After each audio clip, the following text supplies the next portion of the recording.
Hello everybody. Once in a blue moon கேள்விப்பட்டிருக்கீங்களா idiomatic phrase. So அந்த மாதிரி தான் நான் வந்து வீடியோ வந்து போஸ்ட் பண்ணிட்டு இருக்கேன். So but still I really want to share this. Okay, so today ஒரு 2 விஷயத்தை நான் உங்ககிட்ட ஷேர் பண்ணணும் அப்படின்னு சொல்லி நினைக்கிறேன். ஸோ அது it is apart from grammar, okay, English class. So அதை பற்றி இருக்காது. ஸோ என்ன அப்படின்னா, and it's main thing first என்ன அப்படின்னா, கவர்மெண்ட்டை பற்றி. I'm not blaming the government. So இப்போ இருக்கக்கூடிய கவர்மெண்ட்டாக இருந்தாலும் சரி, நீ அப்கமிங்கில் வரக்கூடிய கவர்மெண்ட்டாக இருந்தாலும் சரி, ஸோ பீப்புளுக்கு நாங்கள் இலவசமாக இது பண்ணுறோம் அது பண்ணுறோம் அப்படின்னு சொல்கிறத விட என்ன இல்லை, என்ன ஃபெசிலிட்டிஸ் இல்லை, ஸோ அப்படிங்கிறத பார்த்து ஒரு சர்வே எடுத்து ஸோ அதுக்கான விஷயத்த பண்ணினாங்க அப்படின்னா that's really better. Okay, so அப்படிங்கிற மாதிரி என்னுடைய பர்செப்ஷன் இது. ஸோ பிகாஸ் இப்போ ரீசெண்டாக நமக்கு அந்த தூத்துக்குடி நியூஸ், ஸோ +2 ஸ்டூடெண்ட் வந்து ஸோ அவங்க வந்து அவங்களோட டெத்தை மீட் பண்ணியிருக்காங்க பிகாஸ் செக்ஷுவல் ஹராஸ்மெண்ட். ஸோ அதுவும் ஏன் நடந்துச்சு அப்படின்னா, அங்கே டாய்லெட் ஃபெசிலிட்டிஸ் இல்லாததுனால அது நடந்துச்சு. ஸோ அந்த மாதிரி ஃபெசிலிட்டிஸே இல்லாமல் அந்த பிளேஸ் வந்து இருந்திருக்கு. ஸோ அதெல்லாம் சர்வே எடுத்து பார்க்கணும் அப்படிங்கிறது என்னுடைய பர்செப்ஷன். நான் ஃப்ரீயாக இது கொடுப்பேன் அது கொடுப்பேன் அப்படின்னு சொல்கிறத விட இந்த மாதிரி பண்ணால் தட்ஸ் ரியலி பெட்டர் அப்படிங்கிற மாதிரி எனக்கு தோணுச்சு. ஸோ அதை நான் உங்ககிட்ட சொல்லணும் அப்படிங்கிறதும் எனக்கு தோணுச்சு. அதை சொல்லாமல் இருக்க முடியல. So that's why I post this video.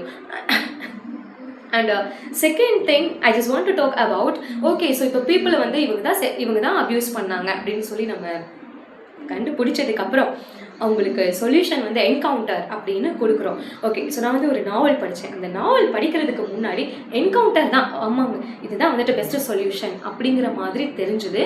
But so இந்த நாவலை படித்ததுக்கப்புறம் இல்லை, எப்படி விமன் வந்து ஒரு டார்ச்சரை ஃபேஸ் பண்ணுறாங்க, so while they are sexually harassed by some people. Okay, so அப்படிங்கும்போது ஸோ எப்படி விமன் வந்து அந்த டார்ச்சரை ஃபேஸ் பண்ணுறாங்களோ சேம் வே மென்னும் ஃபேஸ் பண்ணணும் அப்படிங்கிறது தான் அந்த புக்கில் வந்து அட் லாஸ்ட்டில் அந்த கான்செப்ட் வந்து இருக்கும். அந்த ஒரு விஷயம் எனக்கு வந்து பிடிச்சிருந்துச்சு. ஸோ அதனால் நான் உங்ககிட்ட ஷேர் பண்ணலாம் அப்படின்னு சொல்லி நினைக்கிறேன். ஸோ அந்த ஒரு மேல் டாமினன்ஸ் இருக்கிறதுனால கடைசியாக அந்த விமன் ஒரு ஃபீமேலுக்காக ஒரு ஐடென்டிட்டி க்ரியேட் பண்ணுவாங்க. அவங்களுக்குன்னு ஒரு ஐலாண்ட் வந்து க்ரியேட் பண்ணுவாங்க. ஸோ அந்த ஐலாண்டில் அந்த மேல்லாம் இருப்பாங்க இல்லையா, ஸோ அவங்களுக்கு இவங்க பனிஷ்மெண்ட் கொடுப்பாங்க. ஓகே, ஸோ அதே மாதிரி ஒரு ரைட்டர், ஓகே, ஸோ இவர் ப்ரொட்டகனிஸ்ட் அண்ட் நாவல் ரீட் பண்ண இவர் தான் வில்லன்.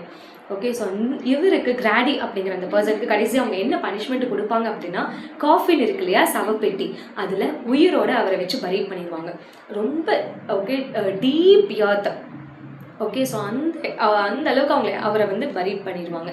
ஓகே, ஸோ பரீட் அதுக்கப்புறம் தான் தெரியும். Okay, so he opens his eyes.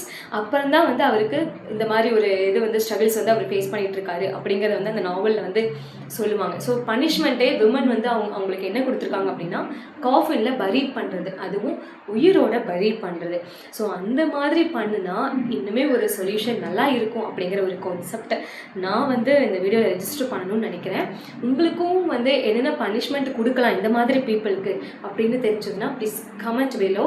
And video ஸ்டார்டிங்கில் இடியோமேட்டிக் எக்ஸ்பிரஷன் சொன்னேன் இல்லையா, once in a blue Moon, அதே மாதிரி இன்னும் கொஞ்சம் நாளைக்கு அப்புறம் நான் இன்னொரு வீடியோ போடுறேன். So until then you all take care. By.